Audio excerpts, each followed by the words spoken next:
സാറിൻ്റെ ആടുജീവിതം എന്ന് പറയുന്ന പടത്തെ പോലെ എൻ്റെ പുതിയ സിനിമയുടെ പേരാണ് ഐസ് ജീവിതം.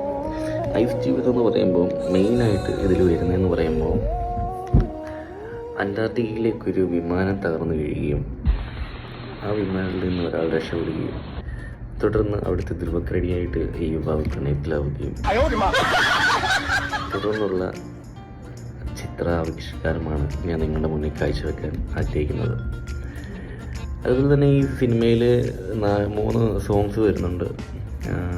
അതുപോലെ തന്നെ റൊമാൻറ്റിക് വരുന്നുണ്ട്. കരടിയായിട്ടുള്ള റൊമാൻറ്റിക് കുറേ മൂമെൻറ്റ്സ് ഇതിനകത്ത് വരുന്നുണ്ട്. അപ്പോൾ ഇതിൽ മെയിനായിട്ട് 3 സോങ്സ് വന്നേക്കുന്നത്, ഫസ്റ്റ് സോങ് എന്ന് പറയുമ്പോൾ പെൻഗിനുകൾ പറയാതിരുന്നത്, സെക്കൻഡ് സോങ് എന്ന് പറയുമ്പോൾ ഡോൾഫിനുകളുടെ കൂട്ടക്കരച്ചിലുകൾ, മൂന്നാമത്തേന്ന് പറയുമ്പോൾ വഴിതെറ്റി വന്ന മലമുഴയ്ക്ക് വേടാമ്പൽ ആവിഷ്കരിക്കാൻ പോകുന്നത്. അപ്പോൾ നിങ്ങളെല്ലാവരുടെയും സപ്പോർട്ടും സമ്മതവും. അതാണ്. അപ്പം ശരി, അപ്പോൾ പറഞ്ഞ പോലെ ഓക്കെ. എൻ്റെ ഒരു സ്ക്രിപ്റ്റ് റൈറ്റർ ഉണ്ടായിരുന്നു, പുള്ളിക്കാരൻ ഞാനൊരു സ്ക്രിപ്റ്റ് കൊടുത്തിട്ടുണ്ടായിരുന്നു, ഇപ്പോൾ കംപ്ലീറ്റ് ആയിട്ടുണ്ട്. അത് ഇനി വരാൻ പോകുന്നൊരു സിനിമയുടെ സ്ക്രിപ്റ്റാണ്. കാരണം അനാക്കോണ്ടയുടെ വഴി പിഴച്ചു പോയ ജീവിതം.